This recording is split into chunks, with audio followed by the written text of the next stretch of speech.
சட்னி அரைக்க உடைச்ச தேங்காய் சிரட்டைய நீங்க இன்னைக்கு குப்பையில வீச போறீங்களா இல்ல காஞ்ச போன மரத்துண்டுகளை அடுப்புல எரிக்க போறீங்களா?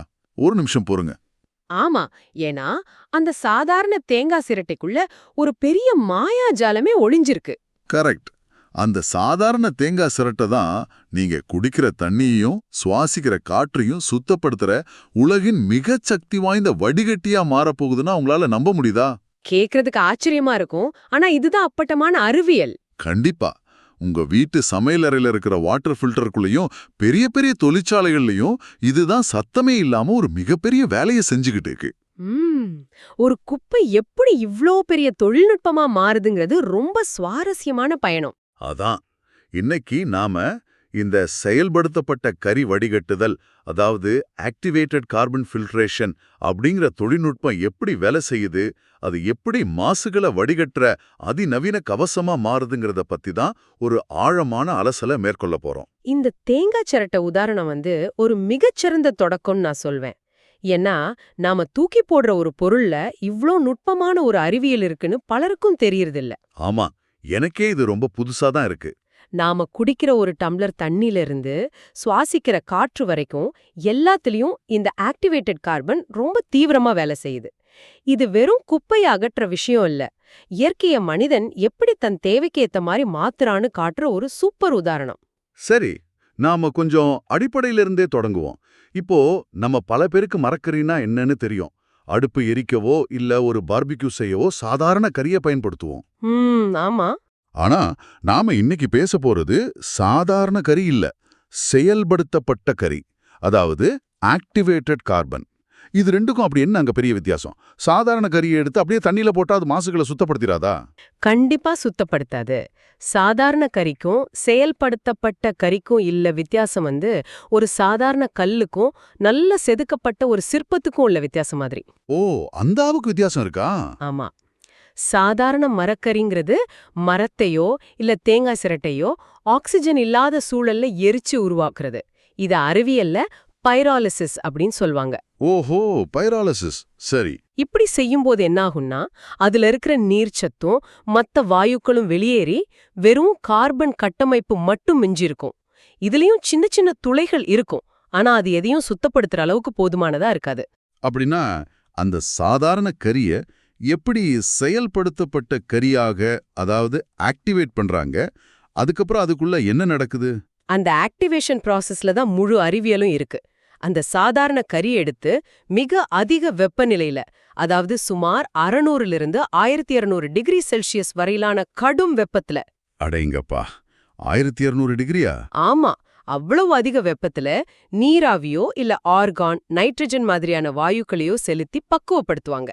இந்த அதீத வெப்பமும் நீராவியும் என்ன செய்யும் தெரியுமா? என்ன செய்யும்? கரியோட உள்ள இருக்கிற கார்பன் அணுக்களை கொஞ்சம் கொஞ்சமா அரிச்சு கண்ணுக்கு தெரியாத கோடிக்கணக்கான மிகச்சிறிய நுண்துளைகளை, அதாவது டைனி போர்ஸ உருவாக்கும். ஓ, கோடிக்கணக்கான துளைகளா? ஆமா, கரியோட உள்ளே ஒரு பிரம்மாண்டமான முப்பரிமாண குகைப்பாதையே உருவாகும் வைங்களேன். ஒரு குகைப்பாதை கேட்கவே ஆச்சரியமா இருக்கு. அதாவது வெளியே பார்க்க சின்னதா தெரிகிற ஒரு கரித்துண்டுக்குள்ள நுண்ணிய அளவுல பல துளைகள் குடையப்படுது. இதனால அந்த கரியோட ஒட்டுமொத்த பரப்பளவு, அதாவது சர்ஃபேஸ் ஏரியா ரொம்ப அதிகமாகுது. அப்படிதானே? எக்ஸாக்ட்லி. அதேதான் அறிவியலும் சொல்லுது. அந்த நுண்துளைகள் பல மடங்கு பரப்பளவை தங்களுக்குள்ள சுருக்கி வச்சிருக்கு. இத நீங்க ஈஸியா புரிஞ்சிக்க ஒரு உதாரணம் சொல்றேன். சொல்லுங்க. ஒரு சின்ன டீஸ்பூன் அளவுள்ள செயல்படுத்தப்பட்ட கரியை எடுத்து அதுக்குள்ள இருக்கிற துளைகளோட பரப்பளவெல்லாம் அப்படியே விரிச்சு பார்த்தா அது ஒரு முழு கால்பந்து மைதானத்தோட பரப்பளவுக்கு சமமா இருக்கும். ஒரு நிமிஷம், நிஜமாவா சொல்றீங்க? ஒரு டீஸ்பூன் கரியில ஒரு கால்பந்து மைதானமா? ஆமாங்க. அந்த அளவுக்கு பிரம்மாண்டமான ஒரு மேற்பரப்ப அந்த சின்ன கரித்துண்டு தன்னுள் ஒளிச்சு வச்சிருக்கு. இதுதான் அதோட உண்மையான பலம். இத கற்பனை செய்யறதுக்கே ரொம்ப மலைப்பா இருக்கு. சரி, கரியோட உள்ள ஒரு பெரிய குகைப்பாதை, ஒரு பெரிய மேற்பரப்பு இருக்குன்னு வச்சுப்போம். ஆனா அது எப்படி காத்துலயும் தண்ணியிலும் இருக்கிற மாசுகளை நீக்குது? அங்கதான் விஷயமே இருக்கு. அது என்ன, ஒரு ஸ்பஞ்ச் மாதிரி செயல்படுதா? தண்ணியையும் அதுல இருக்கிற அழுக்குகளையும் அப்படியே தனக்கூட உறிஞ்சுக்குதா? இங்கதான் பெரும்பாலான மக்கள் தப்பா புரிஞ்சுக்கிறாங்க. இது ஸ்பஞ்ச் மாதிரி செயல்படுறது கிடையாது. ஸ்பஞ்ச் ஒரு திரவத்தை தன் உடல் முழுசும் உள்ள இழுத்துக்கும். இத நம்ம உறிஞ்சுதல் இல்ல அப்சார்ப்ஷன் அப்படின்னு சொல்லுவோம். B for ball. Okay, absorption. ஆனா இந்த செயல்படுத்தப்பட்ட கரி அட்சார்ப்ஷன், அதாவது பரப்பீர்ப்பு அப்படிங்கிற முறையில செயல்படுது. D for dog. அட்சார்ப்ஷனா? அதாவது பிக்கு பதிலா டி வருது. ஸ்பஞ்ச் மாதிரி உறிஞ்சாம இது எப்படிங்க செயல்படுது? இத நான் இப்படி புரிஞ்சுக்கலாமா? சொல்லுங்க. நம்ம உடைகள்ல இருக்கிற ப்ரைக்ரோ டேப் நினைச்சு பாருங்க. ஒரு பக்கம் கொக்கிகள் இருக்கும், மறுபக்கம் பஞ்சு மாதிரி பகுதி இருக்கும். ரெண்டும் ஒன்னோட ஒன்னு ஒட்டிக்கும் இல்லையா? ஆமா, ரொம்ப சரியான ஒப்பீடு.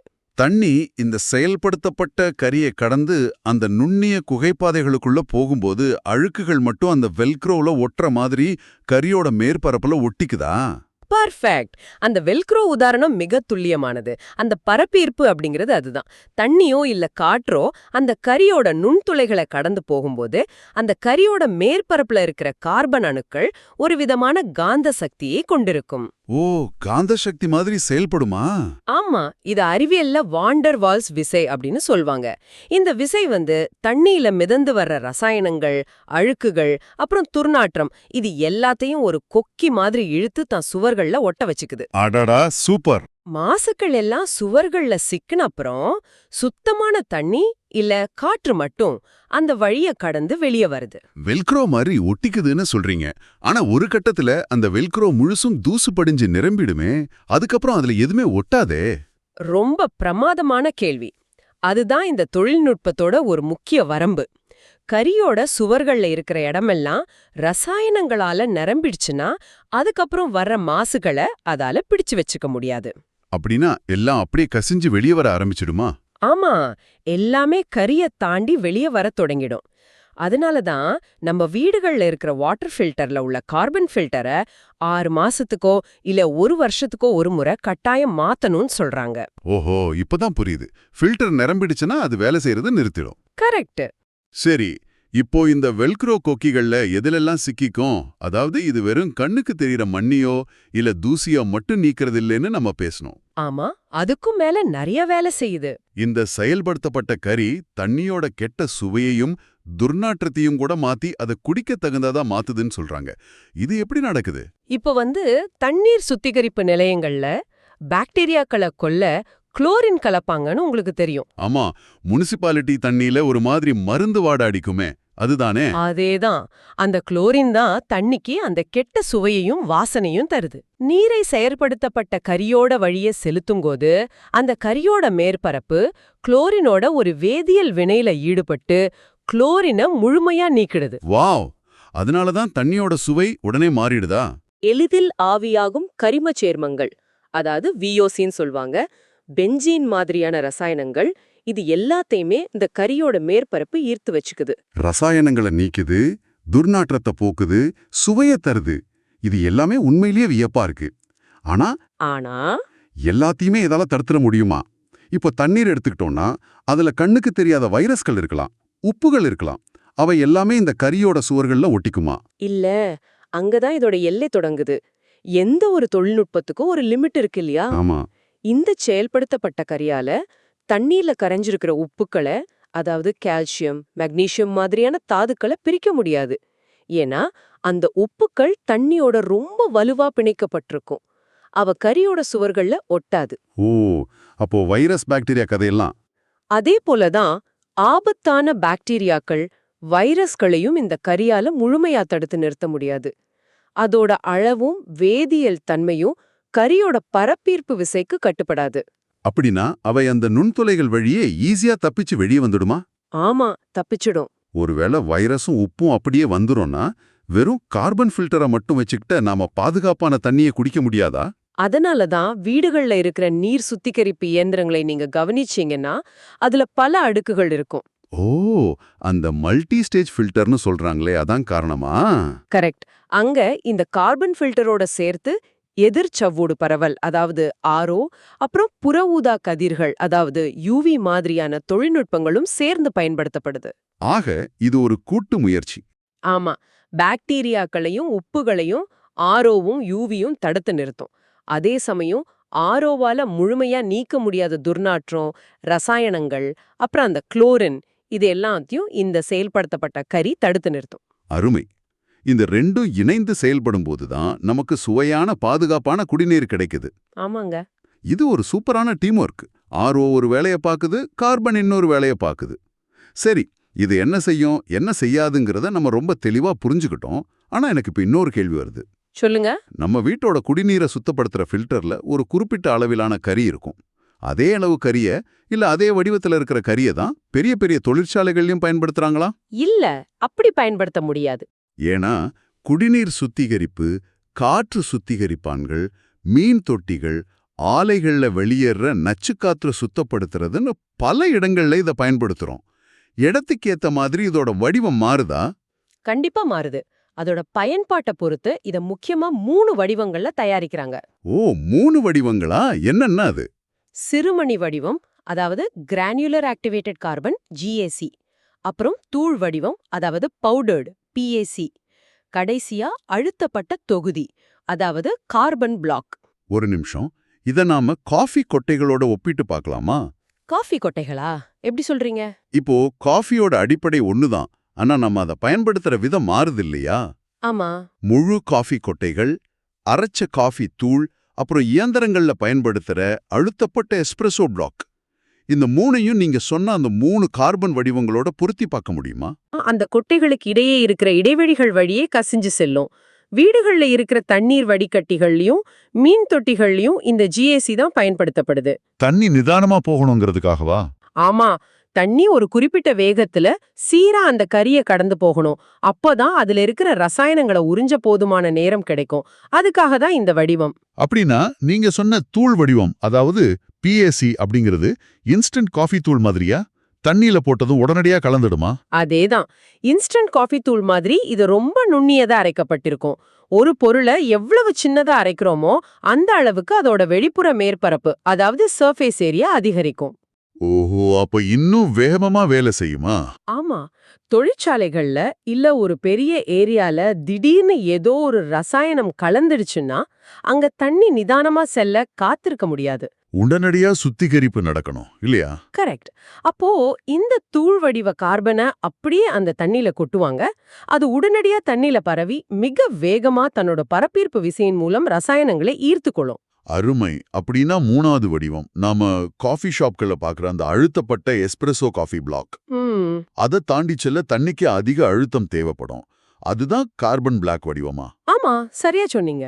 தூள் வடிவ கரியை எடுத்து ஒரு பிசின் மாதிரியான பொருளை சேர்த்து மிக கடுமையான அழுத்தத்துல ஒரு செங்கல் இல்ல உருளை மாதிரி கட்டியாக்குவாங்க. இதுதான் கார்பன் பிளாக். இதனால என்ன நன்மை? இதோட நன்மை என்னன்னா, இது ரொம்ப அடர்த்தியா இருக்கும். சிறுமணி வடிவத்திலேயாவது தண்ணி தனக்கு ஈஸியான ஒரு வழியை உருவாக்கிக்கிட்டு, அதாவது சேனலிங் ஆகி கரிய தொடாமலேயே வெளியே தப்பிக்க வாய்ப்பு இருக்கு. ஓ, ஷார்ட்கட் கண்டுபிடிச்சிடும். ஆமா, ஆனா இந்த அழுத்தப்பட்ட கார்பன் பிளாக்ல தண்ணி அப்படி தப்பிக்கவே முடியாது. அது மிக கடினமான சிக்கலான அந்த பாதையை கடந்துதான் ஆகணும். அப்ப வடிகட்டுதல் ரொம்ப துல்லியமா நடக்கும். கண்டிப்பா. அதனாலதான் உயர்தர நீர் சுத்திகரிப்பான்கள்ல இந்த கார்பன் பிளாக் தான் பயன்படுத்தப்படுது. ஒவ்வொரு தேவைக்கும் ஏத்த மாதிரி அந்த தேங்காய் சரட்டை தன்னோட வடிவத்தை எப்படி மாத்திக்குதுங்கிறத கேட்கறதுக்கே ரொம்ப சுவாரஸ்யமா இருக்கு. ஆமா, இது ஒரு அற்புதமான இன்ஜினியரிங். நம்ம பேச்சு தொடங்கின அந்த புள்ளிய இப்போ மீண்டும் ஒரு முறை நினைச்சு பார்க்கறேன். தேங்காய் சட்னி அரைச்சிட்டு நம்ம குப்பையில வீசுற ஒரு சாதாரண தேங்காய் சரட்டை, அத ஆக்சிஜன் இல்லாம எரிச்சு பின்பு 1000 டிகிரி அதீத வெப்பத்துல நீராவிய செலுத்தி அதோட உள்ள கண்ணுக்கு தெரியாத பல மில்லியன் நுண்ணிய குகைகளை உருவாக்குறோம். ஆமா, ஒரு தேக்கரண்டிக்குள்ள ஒரு கால்பந்து மைதானத்தோட பரப்பளவு கொண்டு வர்றோம். பின்பு அந்த சின்ன கரித்துண்டு ஒரு வெல்க்ரோ டேப் மாதிரி செயல்பட்டு தன்னிடம் வர குளோரின், பூச்சிக்கொல்லிகள், அப்புறம் கெட்ட நாற்றங்களை அட்சார்ப்ஷன் மூலமா தன் மீது ஒட்டிக்கொள்ள செய்யுது. மிக சரியான சுருக்கம். எந்தவித மின்சாரமும் இல்லாம, எந்திரமும் இல்லாம, அது ஒரு மௌனமான காவலாளிய போல நம்ம வீட்டு காற்றையும் குடிக்கிற தண்ணியையும் தூய்மைப்படுத்திக்கிட்டு இருக்கு. இது நிஜமாவே ஒரு ஆச்சரியம்தான். இது அறிவியலும் இயற்கையும் இணையிற ஒரு மிக அழகான புள்ளி. நம்ம தினசரி வாழ்வுல பல தொழில்நுட்பங்களை கடந்து போறோம். ஆனா அதுக்கு பின்னால இவ்ளோ பெரிய வேதியியல் மற்றும் இயற்கையல் விதிகள் செயல்படுதுங்கிறத நம்ம உணர்வதே இல்ல. இனி அடுத்த முறை நீங்க உங்க வீட்டு சமையலறையில இருக்கிற வாட்டர் ஃபில்டரையோ இல்ல உங்க வீட்டு வரவேற்பறையில இருக்கிற மீன் தொட்டியின் சுத்திகரிப்பானையோ பார்க்கும்போது உங்க பார்வை நிச்சயமா மாறி இருக்கும்னு நான் நம்புறேன். கண்டிப்பா மாறி இருக்கும். ஏன்னா அந்த ஃபில்டருக்குள்ள இருக்கிற அந்த சின்ன கருப்பு நிற கரித்துண்டு உங்களுக்காகவும் உங்க குடும்பத்தோட ஆரோக்கியத்துக்காகவும் கண்ணுக்கு தெரியாத அளவுல எவ்வளோ பெரிய யுத்தத்தை செஞ்சுக்கிட்டு இருக்குன்னு நீங்க இப்போ தெளிவா புரிஞ்சுக்கிட்டு இருப்பீங்க. இன்றைய இந்த ஆழமான அலசலை முடிச்சு வைக்கும் முன் உங்ககிட்ட ஒரு புதிய சிந்தனையை நான் முன்வைக்க விரும்புறேன். சொல்லுங்க. சற்று ஆழமா யோசிச்சு பாருங்க. குப்பையில வீசப்படுற தேங்காய் சிரட்டை, காஞ்ச மரத்துண்டு மாதிரியான ஒரு சாதாரண கழிவுப் பொருளோட மேற்பரப்ப அறிவியலோட உதவியோட மாற்றி அமைப்பதன் மூலம் இவ்ளோ பெரிய உலகெங்கும் பயன்படக்கூடிய ஒரு சுத்திகரிப்பு தொழில்நுட்பத்தை நம்மால உருவாக்க முடியுது. ஆமா. அப்படின்னா நம்மை சுற்றி இருக்கிற வேறு எந்த புறக்கணிக்கப்பட்ட இயற்கை கழிவுகளை எதிர்காலத்துல இது போல மேம்பட்ட சுற்றுச்சூழல் வடிகட்டிகளா நம்மால உருமாற்ற முடியும்? இயற்கை தன்னுள் இன்னும் எத்தனை அறிவியல் ரகசியங்களை நமக்காக ஒளிச்சு வச்சிருக்கு? மிக ஆழமான ஒரு கேள்வி. அடுத்த முறை நீங்க ஒரு தேங்காய் சிரட்டையை கையில எடுக்கும்போது இதை நினைவுல வச்சுக்கோங்க. நீங்க வெறும் குப்பைய கையில வச்சிருக்கல, எதிர்காலத்தோட தூய்மையான உலகத்துக்கான ஒரு திறவுகோலை உங்க கைகள்ல பிடிச்சுக்கிட்டு இருக்கீங்க. சரியா சொன்னீங்க. உங்களை சுற்றி இருக்கிற சாதாரண பொருட்களுக்குள்ள இருக்கிற அசாதாரணமான அறிவியலை தொடர்ந்து தேடுங்க. இந்த ஆழமான அலசல்ல எங்களோடு பயணிச்சதற்கு மிக்க நன்றி. மீண்டும் ஒரு சுவாரஸ்யமான தலைப்போட உங்களை சந்திக்கிறோம். அதுவரை கேள்விகளை கேட்டுக்கிட்டே இருங்க.